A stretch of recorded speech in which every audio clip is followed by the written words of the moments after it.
Good afternoon, everyone. I am the Revolution, and you are watching FCN's broadcast Sunday edition. Did you like that pause? I did. Did you like that pause? It was very dramatic. Yes. I liked it a lot. Yes, yes. With me, as always, is Miss Trezene. How are you? I'm good. How are you today? I'm well. Today's show is gonna be action-packed, Pee Wee. It will. That's a pop culture reference. You know I'm not familiar. You're not familiar? It's No. Pee Wee's Big Adventure. Yeah, but I don't understand how that tied into what we were doing right now. Because it's action-packed. So action-packed, Pee Wee. Okay. It was a line. Nevertheless, we have a very great show for you today. It's going to be chock full of racism.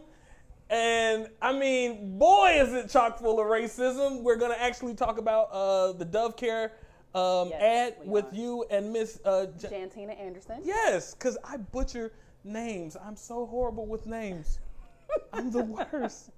Thank you for bailing me out. You're so welcome. I needed that bailout. Jantina Anderson. Jantina Anderson. She is a remarkable young woman, very knowledgeable, and you two are going to really have We're going to have a real conversation about that. real conversation about that. Real conversation. Yeah, because that was sketchy at best. Oh. That was sketchy at best.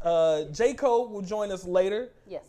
J. Cole will actually be on to discuss, I believe it was some cheerleaders in Cobb County, Georgia. Oh boy. Listen, hey, Cobb County. I pay taxes to Cobb County, okay? It was in Kennesaw. Yes. It was in Kennesaw. Yes. And so that's going to be a very interesting. It's going to be an interesting dynamic to see some women engaging in sports-related protests and seeing the backlash that women got in that. Black women. Yes, Let's be specific. Black women. That's let's right. be specific. Black woman. Black woman. Black woman. Let's be specific here. Okay. And actually, I'm going to kick off the show again. I don't think that the Las Vegas shooting will be out of the news cycle anytime soon. That's right. And so from the world of popular culture, the country artist Jason Aldean, who was actually performing in Las Vegas when the shooting happened at Heather, what was it called? The 9-1 Festival, the Interstate Route 91. No, it was Route 1, wasn't it? Route 91. I think it was 1. Find out for us. Yes, I asked our associate producer, Heather, who happens to be white, who I just thought would know all these things. So nevertheless, you don't listen to country? Okay, that's fine. So nevertheless, Jason Aldean appeared on Saturday Night Live. He opened up the show, what we call in the business a cold open, where he spoke about the mass shooting. If anyone didn't see, I think we have the video queued up. Do we mind seeing that video right now, please?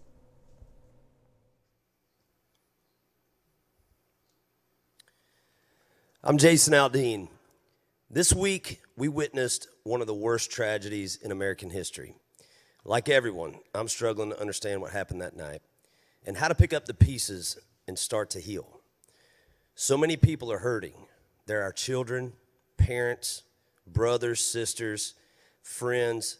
They're all part of our family.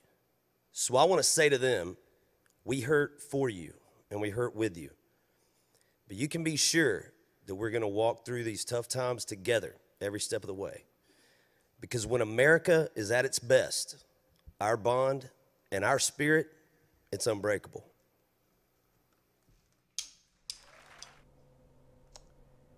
Okay.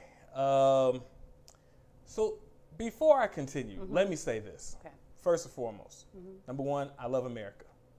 Okay. I love America with all my heart. Okay. I get emotional when the national anthem plays.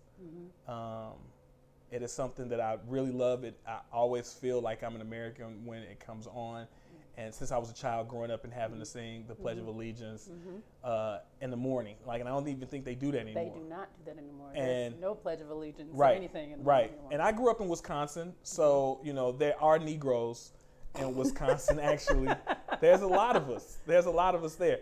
So nevertheless, I was in predominantly white classes and white spaces with my white friends, and I felt very American. I felt very patriotic. To say that. The next thing I would like to add is that I did my ancestry DNA, and I am more white than anyone would give Pause. That is true. I'm very Russian. I'm very Scandinavian. Yes. I'm very UK. I'm very white. Yes. Okay. Much more than we think. Yeah. I've seen it too. Okay. Much more than we think. Okay. So I say all of that to say this. Okay. I wish one celebrity that looked like Jason Aldean would have gone onto a huge national platform such as Saturday Night Live, and after any one of the killings of unarmed black people or Latinos or a Native American was killed at the hands of a rogue law enforcement agent, said the exact same thing that he said tonight. Well, yesterday night on Saturday Night Live, that we're all grieving and we're all brothers, we're all sisters, we stand together to get through these tough times. And I don't want to speak for the people of color out there who have had incidents, especially the families of the various slain people that have lost their lives to rogue law enforcement agents. But one time to hear someone say that they stand with us would have given our whole protest a different complexion, I feel like. Because maybe Colin Kaepernick wouldn't have had to have taken a knee if someone says, hey, whoa, I'm white, and I don't agree with this. He was a citizen of the United States of America. He was unarmed. He was not a thug. He was not a bad person. He was not anything like that. She wasn't. She was on her way to her job. She was on her way to change her life, to have a new career. And you know, I don't want to trigger a lot of emotion for people right now, but I'm a little triggered. But nevertheless, if one person like a Jason Aldean would have gone on national television and spoke in unity with and for us, the complexion would be different, I think. I think that we would have moved differently, but no one speaks for us, so we have to speak for ourselves. Absolutely. So when we hear from non-black people saying, how can we help in these times? How can we stand with you? You're pointing out a way that can happen. Absolutely. Absolutely. Because imagine, okay, let's really look at this, right? Like, I don't want to frame this black and white. Okay. But there was a mass shooter who happened to be white. Right. Who decided to open fire at a country music festival. Yes. Which, is it safe to assume that would be predominantly white? Yes. So it was a white shooter shooting into a predominantly white crowd. Yes. Right? That's right. Okay. So yet and still, all my friends on Facebook and throughout social media, pray for Las Vegas. Pray, we're always there when it happened to France. Yes. When it happened to Sandy Hook, pray for France. Like every single instance, you have to tell me out there when you have seen an instance when a person of color, and I'm speaking for black people right now, I'm speaking for y'all, when we was like, oh, forget them, I ain't praying for them. It's never happened. It's never happened. And we're never silent. No, we are never silent. We are never silent. We immediately say, I am with you through this. I want to help you. I want to grieve. So when they come and they say, well, how can I help? Be vocal. Be vocal. Listen, I love law enforcement. Cops, there are a lot of cops, that are great cops. Right. You know what I mean? If something happens, if somebody is jumping on me and I start screaming bloody murder, and listen, hey, I want somebody authorized by the state to come up, pull out his gun, and start firing at the right person. At the right person. I get it. I'm a thick brother now. I got a lot of thickness happening up here, okay? But when I'm getting jumped on and I'm getting beat up, you want police to come I'm going to help. scream, get him off me! You better, I'm going to be windmilling it like this so he know like, oh, he a little, let me help him. He look like he in danger. Help! Help! Right, you don't want to look like the danger. Yeah, I don't want to look like danger. I don't want to look like, what's up? What's up? What's up? Now I don't want to know. You're like, I'm going to just have to shoot both of them. Let God sort it out. But I want law enforcement help. I want it, you know? Right. And I think we all do. Tupac said something years ago, over 20 years ago now. Black people fear the same crime element that white people fear. We fear the rapists. We fear the murderers. We fear the pimps. Right. We fear. What makes us better to get along with them simply because they're black? That's ridiculous. It's not that these criminal elements don't go, oh, they black, I'm gonna leave them alone. I'm just gonna go after somebody. No, they're typically gonna go after the first person that they can think of, and it's usually the person that's right there. Hence, we have, what do they call it? Black on black crime. So, you know, that's my initial take on this, that I just wish that same type of energy is used, that same rhetoric, that same passion and fervor for togetherness and unity is used in that same platform, in that same time and manner and fashion as they do for a white shooter shooting into a predominantly crowd of white people. I think that we all hurt and we're all grieving, you know, but when we grieve, we want some of that same support too. Why do you think that same empathy isn't given publicly for Black lives or brown lives? Or red lives. Or red lives. Or yellow lives. Right. Or why? Trans. Because in the 21st century, for some reason, different is still scary. And I don't know why. I don't know why. When yet and still, we're still going off of blood type. If you need my blood, you need my plasma, they're not going to say, is this Asian? They're not. Where do you get this from, boy? They're not. You know, we all are the same people. You can go, what are you? You're Negro, and what else? What's in your DNA? It's mostly Ireland. So you're mostly Irish. 84% of Africa, okay. And then 16% in Ireland. Oh, almost. 60%. Well, you know what they say about the Irish? That they're can't say it on camera. Look it up.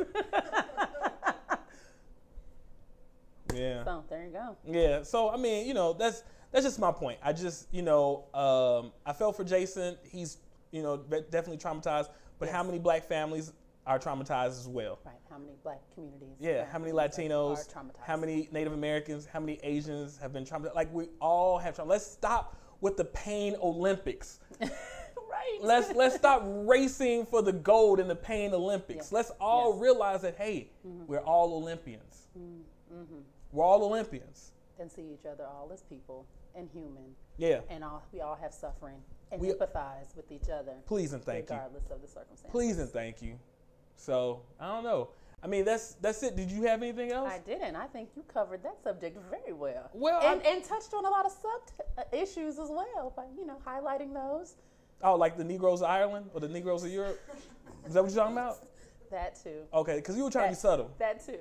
I was trying to be subtle. You were trying to be subtle. I don't want to offend anyone. We're not offending them. We're just telling them what they said. I didn't come up with this. I never said the Irish are the Negroes. I didn't know that. Now that's offensive. Okay. I'm going to get racist hate mail sent to me. Is this where we go to commercial? Yeah, I think this is where we go to commercial. I think we go to a commercial break. Yeah, let's go to commercial break. And when we come back, are you going to be here with Jaco? I'm going to be here with Jaco. Okay. See you soon.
Hey everybody, welcome back to the Sunday edition. I am your host today, Trezane, and I am with the lovely J-Co joining us today. What? Lovely. Yes, what's wrong with saying lovely?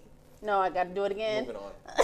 Give me Keep another going. adjective. I got no adjectives right Man, now. the manly. None fit for TV. The lovely and The talented. Irish. The Irish. With me red hair, which actually has Nothing to do. no Irish in it. They Yeah, were where did we get Russian that from? Jews. They were Russian Jews and that had red hair. Mm-hmm. And some of them migrated to Poland, which is where some of my family's from on my dad's side. Oh, really? Yeah. I always So wondered it's were that came from. Because I was like, most people Jewish, said that they were Jewish dark ginger. black hair. I'm a ginger Jew. Ginger Jew. Sounds like a candy. Okay. All right. That's right, ladies. Our sports guy is here because he's going to talk about racism this week in the element of sports. So do you want to tell them about what happened and Okay. cue up that clip? Yes. Okay. So we've got a tweet from your friend Sean King, who reportedly pictures to prove that there were 3 cheerleaders from a university, Kennesaw State, Yes. and the cheerleaders took a knee during the national anthem this past weekend during a college football game. So that's awesome. I think that took a lot of bravery. They're not even Yes, the players. they're The not even players the weren't players. doing it. Of course, they were. All 3 of them were African American Yes. women. There were no white people who kneeled. And there were other cheerleaders who were black who Who were stayed standing. Yes. Which I don't condemn anybody for doing that. But apparently, now this is what I cannot confirm Okay. anywhere, but it is reported that these women were harassed by local law enforcement, that they came to their house to harass them. I did see quotes by a representative, political representative of the area, Okay. as well as by the sheriff, who were very angry about it. The Okay. sheriff said that his wife cried. I don't know No. Okay. if that's true, but that's what he's saying, that she cried. And again, we're going to get this same speech of it's disrespectful to the flag, it's disrespectful to veterans, to this nation, to people who died for it. And so he's, spouting that rhetoric. And, just repeating now what is this common theme among mostly white people, that this is an attack on America. To take a kneel during a football game is an attack on America. So Are we missing something with these symbols? Could it be that we are missing something or just not really connecting with what these symbols mean? Okay. The national anthem, I know the Revolution just talked about his love for the national anthem. I love the United States' national anthem. Y'all know every time there's a football game, particularly the Super Bowl, I am there for the national anthem. Nothing else. right, because you're a singer. Because I like to sing. I want to see just how badly this song is going to be performed because it is just a wonderfully written piece. I think we have one of the top 3 national anthems of all the nations. Okay. I think so. How many have you listened to? Plenty. Yeah. Because I want to see how bad I want they a number. sound. Oh, probably at least like 40. Oh, wow, that's a lot of Yeah, national anthems. because they're all bad. You're like, who wrote this? Like, this melody is trash. It's 3 notes. Okay. 3 note anthems. Like, this is awful. But I love the national anthem. I Okay. love. Not so much where I would want to go to someone's home and harass them for kneeling. So, Okay, so what are we that's- missing with the symbols of the flag, national anthem? I will acknowledge that there may be something else there that we're missing. Okay. But here is my input on that. First of all, first and foremost, I am a veteran. Revolution is a veteran. Okay? I was overseas during a war. All right? So what I want to tell everybody, what I want to set straight is that when you are over there, when you are in another country fighting for your country, you are not thinking about the American flag. Whoa. That is not why you're there. Whoa. What are you there for? Well, and this is my own personal, Okay. but I have heard this echoed by a lot of people. When you are actually over there, what you are thinking about is the people that you're there with. My buddy. In the Army, we call them buddies. I'm thinking about my buddies. I'm thinking about, what can I do to make sure that I don't do something to mess up their lives, or that I don't make a mistake that causes them danger, Okay. that I come back home safe, Okay. that I can make sure he comes back home safe or she comes back home safe. So that's what you're thinking about when you're over there. I wasn't even thinking about the people that I left behind. When I was over there, I wasn't really thinking about my family. They were safe. They were over there chilling. I was the one, and my buddies were the one that was in danger. Okay. Okay. Then when you come home, you can think bigger picture. Okay. All right? But can see even that. bigger picture is I am fighting for everyone who lives in this country. I am representing them. Again, the flag does not come into play in this scenario. Okay. There are people who feel like the flag symbolizes something. I can't down them because I don't know what that thing is. It symbolizes a different thing to me. But symbols are symbols. Right. I don't understand how people can place a higher value on a symbol than on a human life. And I think I've said this before, and I'll say it again. Yeah. The flag is more important than a human life. What the flag represents is old stuff. Okay. What it represents is things that have happened in the past. You know, what has gotten us to where we are now. Right now, where we are, human beings are dying. So as far as that symbolism, I call BS. I hear that. It's very weird. You know, I'm like, we give symbols meaning. They only hold meaning that we give them. Absolutely. And so to go that hard for a symbol, you know, like there's something else there. So, Yeah. Can we give a human life a symbol? right. Right. Can we give it some real value that's much higher than a symbol? So this is a discussion I've actually had with Ravo.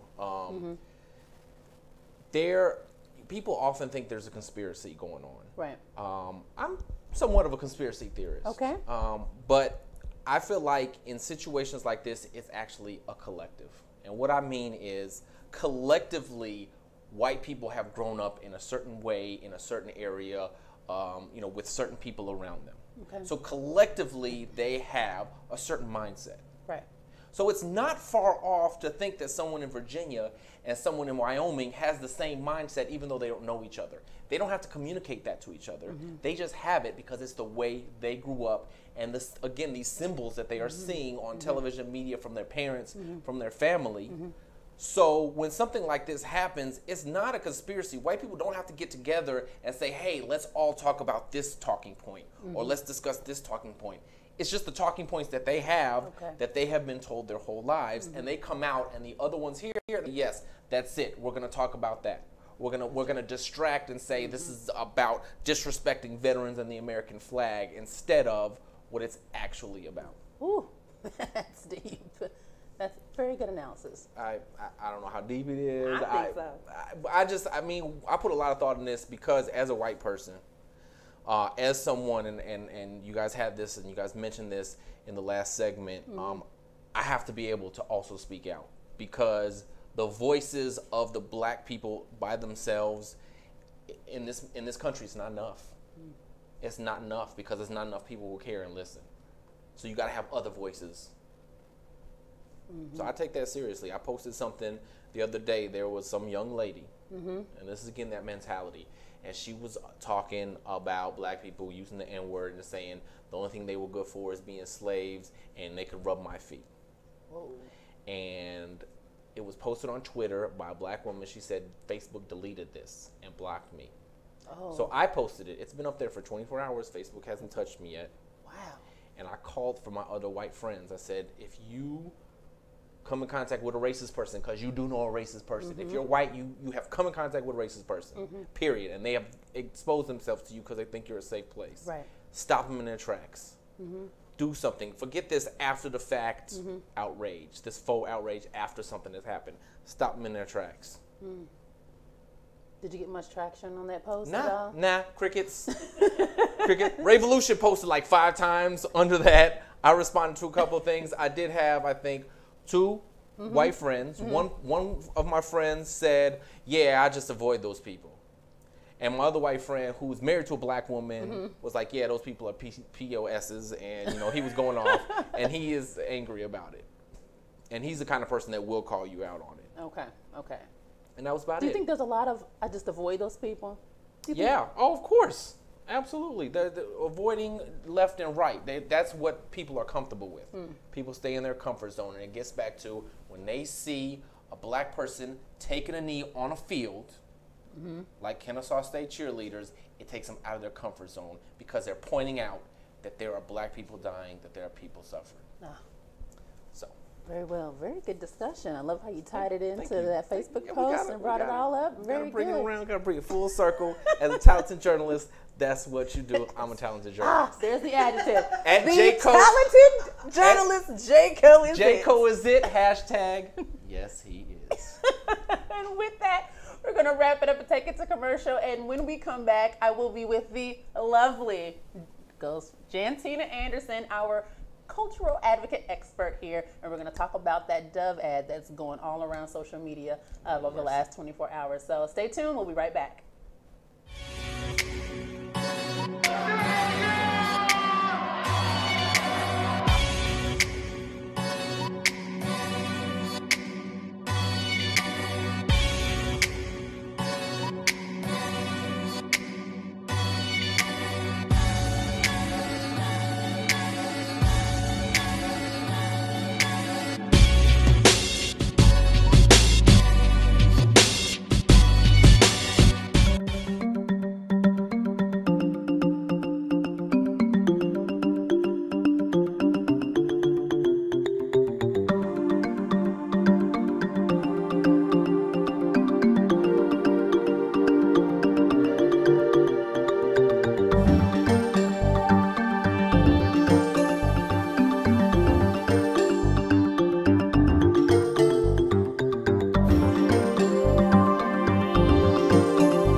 And welcome back to the Sunday edition. I am your host for today, Trezene, and I am here with Jantina Anderson. She is a cultural advocate, and I am so glad that she is here today as we get ready to talk about this Dove ad that is going around social media over the last 24 hours. Thank you so much, Jantina. Well, thank you for the invitation. I'm glad to be here. Yay, I'm so glad that you are. Why don't you tell our viewers a little bit about yourself, where you're from, tell them a little bit about your work and what you do. Sure. So as Trezene mentioned, my name is Jantina Anderson. I'm actually from Fort Wayne, Indiana, but currently reside in the Indianapolis area. What I do during the day is I work in a corporation and help with people or talent within the organization. In the evening, I'm a student, a PhD student, so pursuing my doctorate's degree in urban education studies, and my research interest is around Black women and Black females and the exclusion of them, as well as identifying spaces that are freeing or liberating for them. And then at all times, I'm a wife, so I'm married and a mother of 2 beautiful daughters. Yes, and they're so gorgeous. Thank you. They're lovely babies. So why don't you tell us a little bit more in general about your work? How did you get into really doing research focused around Black women and their aesthetic, and then the spaces they're welcome in and the spaces that aesthetic is not welcome in? Right. So honestly, I got started in this area because of a Facebook post. Okay. So social media, yes. Okay. A Facebook post, I believe it was around 2012, 2013. There was a charter school in Ohio that released a dress code policy, which they later termed as a draft. That suggested any students who wore Afro puffs, braids, twists, cornrows, etc., would not be allowed in their school. And so for me, that was around the time that my oldest daughter was starting kindergarten, and that struck a nerve, to say the least. Yeah, I'm sure. Like, how am I supposed to do their hair if they can't have braids, cornrows, Afro puffs? What am I supposed to do? Right. Yeah. I looked at it as modern day segregation. I mean, now it was in Ohio, so it didn't necessarily impact me directly or my family, but just to understand that there was a school that was so bold as to say, if you wear your hair in its natural state, we will not educate you. You're not allowed, in our school. Right. So that caused me to seek out opportunities to work with school corporations to help them create spaces where all children were welcome and could learn. And then as I began the pursuit of my PhD, which is, I guess, helping me do that in a more formal way, I'm digging deeper into that particular area, that topic. And what are you finding as you're digging deeper into that subject? A lot. I bet. I bet. Give us a few things that have piqued your interest as you've started to go in deeper. Right. So what I will say is that it's not exclusive to schools. It's not exclusive to academia. This happens whether it be in corporate America, whether it be in advertisements like the Dove campaign. This is everywhere. This is essentially what our culture has communicated and presented around what's good and what's bad. There's a kind of a constant binary regarding, you know, what's good, what's acceptable, what's beautiful, what's pleasing, and what's not. And oftentimes Black women or Black people are on the negative or bad end of that binary, whereas white is good. Would it be safe to say, or would you feel confident in saying that Black people are very well aware that we're on that side of negative? I would say that as of today, yes. I don't know that we were always as conscious or aware, but I would say with the help of social media, with the help of just more discussions and conversations around it, that yes, we're very much aware. And anytime we see something of that nature happening, we quickly call it out because we understand the implications of it. We understand how it positions and presents us. I think that leads us right into the Dove ad specifically. So we have a clip of the image that started circling yesterday evening. I'm sure the viewers can see that clip. You've seen it. At the top of it, it's a Black woman with a nude shirt, so brown shirt on. And then, so the first image, you know, she's there, then she takes it off, and at the bottom, it's now a white woman with a flesh tone, you know, her flesh, and she's taking that off. So when you saw that, what were your initial thoughts upon seeing just that image? I thought it was a joke. Like, this isn't real. Exactly. I'm not gonna lie, I did too. I went, somebody is trolling Dove, and I'm like, what did Dove really do? I thought maybe it was like a parody or satire or something. Yes. Yeah. Or like there has to be a video or something more that is coupled with this to help make this more, you know, inclusive. Because if not, clearly this is a slap in the face. Yeah. And so, you know, everyone's saying, I think this is fake, I think this is fake. And then all of a sudden we're seeing screenshots of Dove apologizing for it. And I think we have a clip of that too that the viewers can see. The Dove apology, the top one I think is the apology they posted on Twitter, and then they also posted an apology on Facebook, and it basically said, hey, yeah, we posted something the other day. So I went, oh my God, they did do it. And then they said, we missed the mark on this one. Our bad.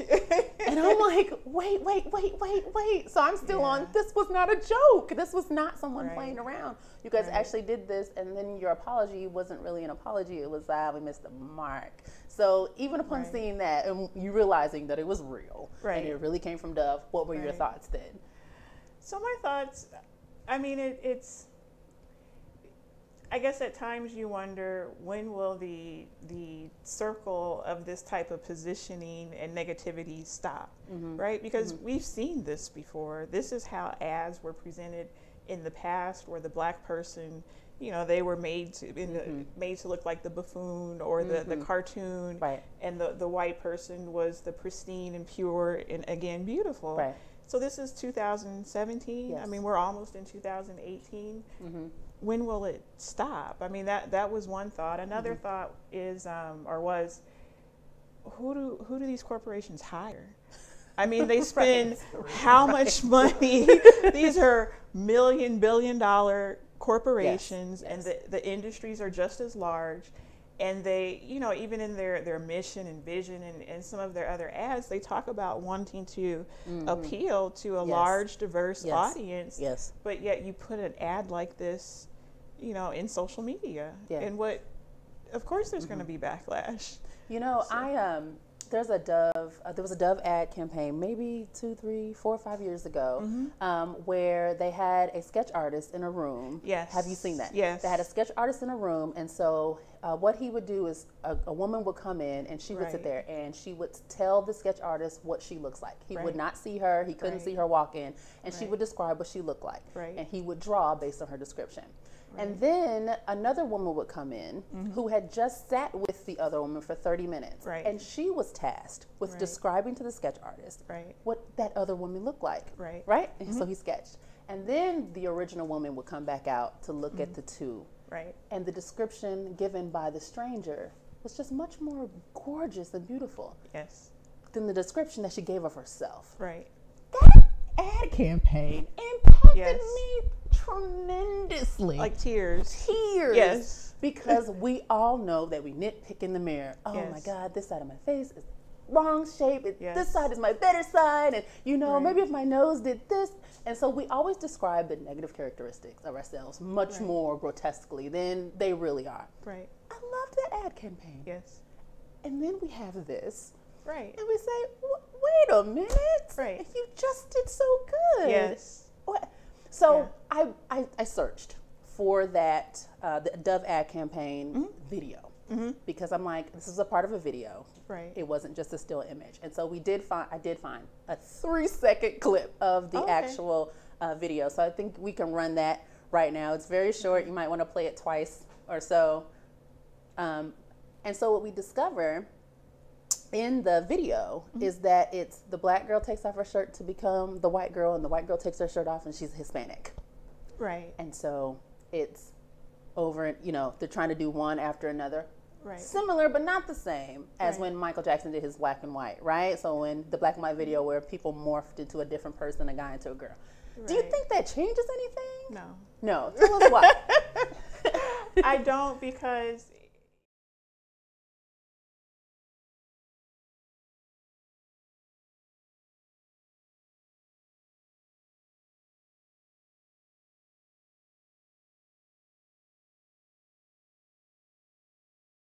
in order to be clean or fresh, we need to remove the brown. We need to remove the darker color, and then become a lighter shade. So either this white woman or this Latino, and some have even called her Asian. They've got to laugh. Like, no laugh. They are dying laughing. You didn't see it? Okay.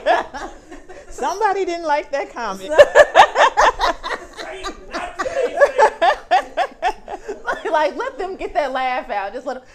Okay, so as you were saying, Jantina, where you were saying it doesn't matter because you're alluding to blackness gone and now you're clean and pure because it's white or just not black. Or not dark. Or not dark. The pigment of the skin or the color of the shirt is light. So again, going kind of back to the binary. I agree with you, because this isn't Dove's first screw up, you guys. In 2011, they had an ad, and we do have a clip of that because FCN, we're about facts. We're not about just telling you anything. We have a clip of that, of the Dove ad, where you see a before and after. So the before screen has like cracked skin, very dry, and then there's an after of smooth skin. But the black woman is standing in front of the before, and then there's a Hispanic woman right between the before and the after, and then a white woman on the nice, fresh after side, which goes back to what you're saying before. Black is bad. If you use our products, white is good, and now you're good. And then they've had another snafu where with one of their products on the bottle, and I believe it's kind of like a bronzer type of cream or something to make your skin a little darker. But on the bottle, and of course we have a picture of this too, it says for normal to dark skin. So again, I mean, what? Like, dark skin is not normal. In some way, this wasn't God's creation. I don't know, just not normal. You know, and I've used those bronzer creams before. No judgment, people. You can make my legs a little darker before, you know, it's summertime, and you know how sometimes up here is a little darker because the sun hasn't hit, you know, but it didn't say normal to dark skin. It just said if you want this shade to be the end result, then, you know, use that. In makeup, we fair, medium, dark, mahogany. It's never normal. and then, you know, dark skin. So, you know, Dove has kind of this history of doing these very insensitive things, and I think insensitive is still being too nice, and saying that they're doing this thing. You mentioned having history of treating dark skin as being bad, particularly in the beauty industry. There's a history with soap companies in general for having racist advertisements when it comes to soap products. And so we do have a clip. People on social media have compiled these together of way back in the day. You're talking like a long, maybe 1900s, 1800s, I don't know. It looks like slave babies, and there's soap that they're advertising. And so when you wash the slave baby in the soap, their whole body is completely white and their face isn't. Or you see a black woman washing with the soap and her hands are white, and you're just saying, hey, basically our soap is so good that you can get rid of the dark. And so when you think about even how children might perceive this, right? So, I mean, we've all read posts or even heard it ourselves if you're of a darker complexion. But when you're in the grocery store and the little child that's never seen a black person before or someone with dark skin, and they're asking their mother, oh, mommy, why are they so dirty? Or they're dirty. And the mother, you don't talk about that. Right? So, I mean, it's real. It happens even without knowing. And then when you have an advertisement that reinforces that, that's a problem. Yeah, that's very, very problematic. So what are we to take from this? What are we as black women? What are we as black women and men? What are we to take from this? Well, so I'll segment this a bit. I think corporations need to understand that when they're partnering with ad agencies and creating these types of ads, they need to find ad agencies that have individuals that are sensitive to the consumers that are buying their products. So while, yes, Dove did so well with the beauty campaign, or the majority of their advertisements did well, obviously there was someone there that was, you know, critiquing the videos or the ads before they were released, and they understood how the audience may respond. They need to do the same thing when they're talking about women of color or people of color as well, when they're positioning them within their ads. So they need to be more inclusive with their hiring processes or vetting processes, and you know, with their vendors. Yes. That is your day job. You're like, who hired these people? Yes. A lot of people on social media were saying, how did this get off the whiteboard and get posted on social media? And a lot of people were like, whiteboard, right? And I'm like, oh my goodness, that's true. That it still was able to go through these multiple processes of approval. You know, anyone who's worked in corporate America knows not one single person is making a decision. There are many hoops to jump through to get the green light. And so when you see something like this, you're like, it went through how many people with the thumbs up? You know, so sometimes I wonder, you know, where our first thoughts were, is this real? You know? Do you think there could be an element at all that this was posted on purpose just to be almost inflammatory for the likes, the clicks, the retweets, and the shares? I sure hope not. But it's worked for others, right? I mean, people have used controversy to their advantage. Now, I can't call them out specifically, but we know it's happened. I just hope that someone that has such at least a personality that's been presented as really wanting to build confidence and positivity for women around beauty and self-confidence, and even building foundations to work with young girls around confidence and beauty, that they wouldn't, take that route to increase sales or discussion. I pray that that's not the case. Because that's a whole nother topic. That's a whole nother topic. You mentioned, a part of your research and interest is, what spaces, that our aesthetic, our beauty is welcome. A lot of people are talking about boycotting Dove. I'll never buy your products again. Some people were like, I've been telling y'all to use Aveeno, or I've been telling you to use this. And then there were a few posts where people were like, why don't you just buy black? There are soap makers. There are other companies that make products that are actually better for our skin in general. So just go over there where they're really not trying to cater to everyone. They're just catering for us. Do you see that as a viable solution, particularly when you're dealing with, you know, people, you know, putting out advertisements that use us and what we look like? Right. I definitely see it as an option. I think it matters what we ultimately want. What's the goal, right? Are we trying to hurt Dove economically, where they lose, you know, a part of the market and they really feel this in their pocket, so they do make a change? Is that our goal? Is our goal that they make changes such as like the Academy Award, when we were all saying the Oscars are so white, that we want to see more inclusivity as far as who's nominated and who actually wins? So I think it really depends upon, you know, what our ultimate goal is. But I definitely support Black owners and entrepreneurs who are doing things for us. So this has been such a great conversation. I'm so glad that you were able to join us Likewise. today. So glad. You guys, this is Miss Jantina Anderson. You tell them where they can find you, if there's an email address they can reach you, if they have questions, or maybe just want to engage with you a little bit more about this topic. Let them know. So I am on Twitter. I'll be honest, I'm not super active on Twitter, but my handle is @JantinaAnderson. You can also email me if you have any questions or would like to discuss this further.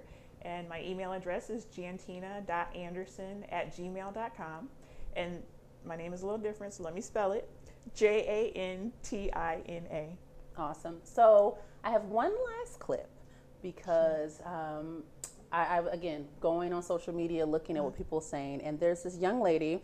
I cannot pronounce your username, ma'am. So please, if you're watching this or someone sends it to you, please don't think that I'm being, just being dismissive. I could not pronounce it, but I do have your Twitter handle, and it's @PestyLexi, which I thought was very funny. And she said it best, I think. She said, "This is deliberately inciting. It is nonsense. And they're doing this for the clicks and the likes. It's nonsense." And if I take anything from this, I do feel on much more on that side with her, that this is deliberately inciting. And I think I agree with her because of what the apology said. Because it said we missed the mark. You know, but at the same time, I'm still very moved with your answer to that question of, I hope not, and then the reasons why. So it's really up in the air for me at this moment. We'll find out. On was this deliberate, or, you know, what happened? We don't know. But what we do know is that, you know, there are places that we can go to feel safe in what we look like, and we can definitely always buy outside of the big corporations for what we need. So thank you so much, Jantina, for joining me today. And with that, that's going to be a wrap up of today's Sunday edition. Make sure you follow us on YouTube. Make sure you follow us on Instagram and Twitter at FCN Prime _Prime on Twitter and Instagram. And then on Facebook / The Fifth Column Network. If you stay tuned today, you might get a little surprise later. So just make sure you like the page and share it. All right. Thank you guys so much. And we will see you next time.